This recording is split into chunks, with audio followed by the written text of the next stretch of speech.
Welcome to Dynamo Dynamics, winning goals to digital dominance. I'm your host, Danny Perry, and with me as always is my guy, Kai. And Kai, the Dynamo actually had a victory since we were last here.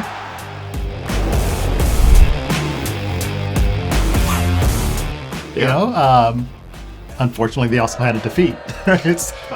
So the victory is in the U.S. Open Cup, the defeat in MLS. I could have actually reversed those to my liking, but there's a probably more significant victory in your book that happened in the last week or so, huh? Yeah, Bayern won the Bundesliga. We're back on top, so it's always a good feeling. Sad though, because we only have one more game left in the season, and I will watch Thomas Muller's last game this Saturday, so wow. Well, bittersweet, honestly. Yeah, but congratulations, first of all. You've got a trophy to hold up, and Harry Kane does too. Yeah. Harry Kane. All right, that's just a low blow, especially what happened in the Premier League. Harry Kane, the longtime nemesis of Arsenal at Spurs when he was a player at Spurs. But Arsenal aren't going to win a title in either Champions League or Premier League this year. Liverpool taking the Premier League, crashed out of the Champions League against PSG. I don't know. I would say a well-fought battle, but it really wasn't. They pretty much dominated us over both legs of that match, or over that tie. But there's always next year. But congratulations to Bayern Munich. Yeah, I do have a question for you, though. though. Oh, God, I hate where this is going already. All right. As an Arsenal fan, y'all had a good season. Finished second not solidified second, but pretty much top four. I mean, Champions League semifinals. But then your rivals, Tottenham, are sitting 17th in the Premier League, but they have a shot at the Europa League final against Manchester United. Yeah, I think they're like 15th and 16th or 16th and 17th, something like that. Two literal bottom of the table teams are fighting for a trophy this year. And no matter what, even though we finished so much higher on the table, that's all Arsenal fans are going to hear about. Yeah, if Tottenham wins, if they win the Europa League, does that mean they had a better season than y'all this year? They had a better Europa League season. We weren't in the Europa League. But it's a hard question. I mean, holding up a trophy is always a good thing, but my preference is to play in the Champions League and to be competing for Premier League titles. But if you're Tottenham has not won anything in a very long time either. And so I'm hoping this is the worst place to be in. You've either got to root for Manchester United or Tottenham. And you can't end in a draw. So this is terrible. I'm not even going to pick that match. So I'm not going to answer your question either. All right. All jokes aside, though, we can roll into the real stuff with the Dynamo game. I guess firstly we had that Wednesday match against the Phoenix Rising, and it was I guess decently close game up until it went into overtime. And really, I didn't agree with the red card that gave Phoenix the penalty to level us at 1-1. But I mean, we had a lot of shots. We looked efficient that game. Yeah, that was a game. I mean, granted, it was against what could be considered lower tier competition if we were somewhere else, but a USL team versus the MLS team. Dynamo predictably dominated certain parts of the game, but it was still only 1-1 going into stoppage time. But then in the extra time, that Jack McGlynn scored a banger. He outside the box, left foot, curled it in, and then after that, just two more goals. Floodgates opened at that point in time. It finished that game 4-1, which is really nice. I don't remember our predictions for it, but it wasn't 4-1. Yeah. Let's put it that way. But then we get that momentum. We roll into the weekend. We have Seattle at home, and forever nemesis. There's something about the Sounders that Dynamo just can't seem to level up to, no matter what position they are in the table. And it happened again. You have a chance to gain a little bit of momentum and get back on a new streak. It didn't happen. The way the game unfolded, the first 20 minutes, Houston really dominated that portion of the game. Counter to that, though, Seattle scored. And and it did, honestly, as so often happens, huh? Seattle, we leveled it at 1-1, and then we got the red card. Yeah, Odesu, in both cases. It was a really good header. I mean, a really good delivery from McGlynn. God, his left foot is awesome, man. Yeah. It really is. He's pinpoint. And Odesu struck it really well with the header, and the goalkeeper had no chance, and we're level. And hey, game on, man, right before halftime. And then right before halftime, red card. And then that just leads to goals. And honestly, after that red card, their goals that they scored, they were just easy. They really were. And I mean, the first one came immediately after halftime, and that was pretty much game over. But the Dynamo, to their credit, played so they got a lot of opportunities to score themselves. I mean, McGlynn had another free kick where he crossed in, and Dorsey almost scored one. And exactly. So they played really well with a man down with 10 on the field, and had their opportunities, but just couldn't convert. And then at the end, I think they were just worn out. Yeah. There's no more left to go.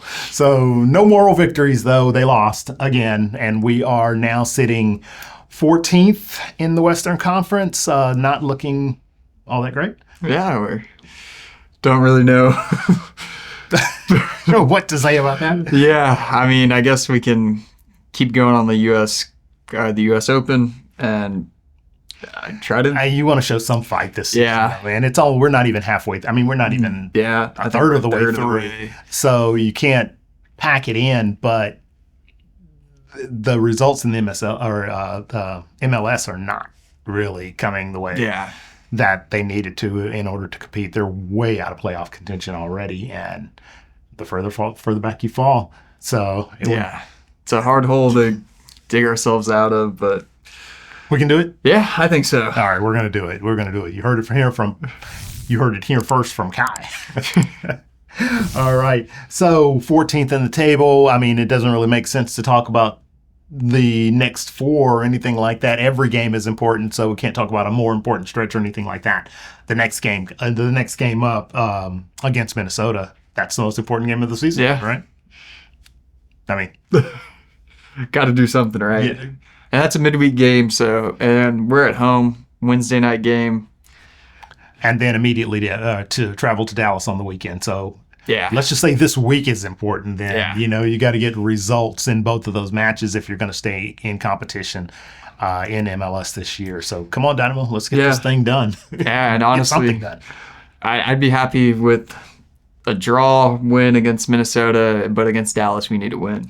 We got to go. They came to Houston, beat us. Let's go to Dallas. Let's beat them. There you go. I can co-sign that. So you want to predict the Minnesota match? I guess we have to predict both since they're they're both this week. Right, so Minnesota versus Minnesota. Minnesota, I'm gonna go 2-2 draw. I think that would be the draw. You know what I'm thinking?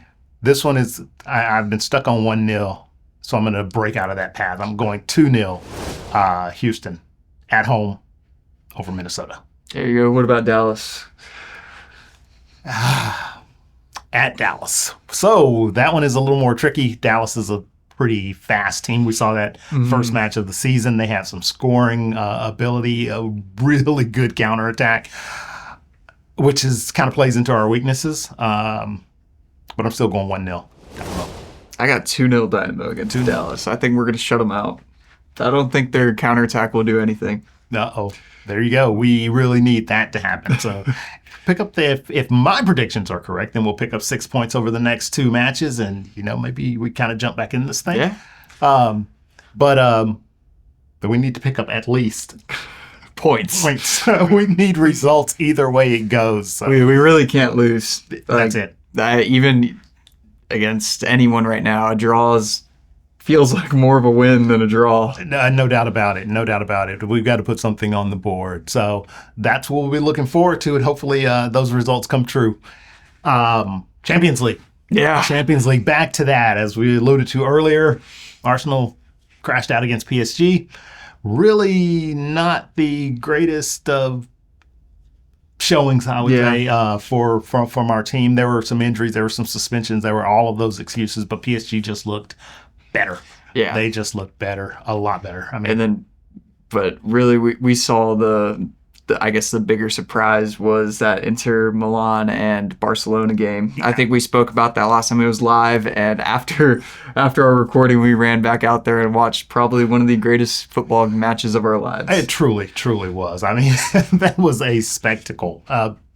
But Inter Milan, what can you say, man? I mean, they're not supposed to score, yet they score. They're not supposed to, everything they're not supposed to be doing, they do. Yeah. They're doing it pretty well. They're efficient. And they score so quickly. They hit you before you even know it, and I don't know. Yeah. They're going to be a tough team for PSG to play, but I think PSG's the same way. PSG really, I mean, their biggest name on the club is their right back or Dembele. I mean, Ashraf Hakimi or Dembele, and really you don't see those guys as the names of Mbappe or Neymar, Saka. You're like you would normally see at PSG. Yeah. Galacticos. And they look like a complete team. They play very well together. I think this Champions League final, I think it can go two ways. I think it can be very exciting, or I think it can be a very boring a 0-0 draw after regular and overtime, and going direct to penalties. Both teams love the counterattack, and I think that's going to be just a fan of, because now we're watching as just fans of the game. We don't really have a team to support. I don't know how both of these teams are what their game plan is, because they both kind of like to sit back and they're both very fast on the counter.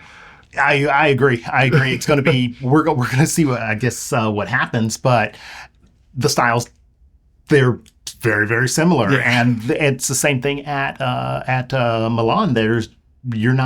There's no collection of stars that you're really looking at, but it's a team effort, and at the end of the day, the team seems to win. Yeah. So I don't know. I guess I'll be interested to see how it goes, and it's a really hard one to predict. Yeah, I think I may sit on it because we have another week to actually predict. So I may sit on it and just think, because right now I have no idea. I think I could finish very high scoring, 3-3 going to extra time, or it could finish 1-0. Decided on penalties. I'm thinking 0-0 decided on penalties. I see that coming. But that's not the actual prediction. We'll do that in a week or so. Yeah. The actual final's on the 31st, I believe, of this month. So we'll be looking forward to that. And really, that's about it as far as the football world is concerned. We've got a lot of baseball going on. We've got the NBA playoffs going on, but our interest has waned a little bit now that the Rockets are out. But I have been keeping up with the series, and they are exciting. I did see OKC is, I think, tied right now with Denver in the series, and OKC was kind of the favorite out of the West. So and Denver has done a job on them in a couple of games. They've won them at the end. I think that 2 games have gone to overtime too, which is always exciting to see. Yeah. And then, but the Cleveland-Indiana series is a little bit, that one's, no one was expecting that, were they? For Indiana to be up 3-1 already? No, I definitely was not expecting that. So, I don't know, unless you're from Indiana. Nobody was expecting it. Yeah. This is most of our first time seeing the Pacers play all year long. I mean, But, hey, it's exciting though. So they're good. Knicks are doing their thing as well. That series is tied. So it's just the playoffs continue to be, the NBA playoffs continue to be really exciting this year. So we'll definitely get deeper into that as they get more intense. But for now, I think we've talked about what we want to talk about. So what do you guys want to talk about? Well, I don't really have anything else. Just keep up with us. Let us know your thoughts on the Dynamo's performance this season. Let us know what you think we'll end up doing this Wednesday and Saturday on these games. And give us your Champions League prediction, because we're very curious on anything on that game, because I have no idea. Join the club. All right, folks, hit us on our socials. Let us know what you think. We'll be back next week to talk about even more. And thank you for joining us today.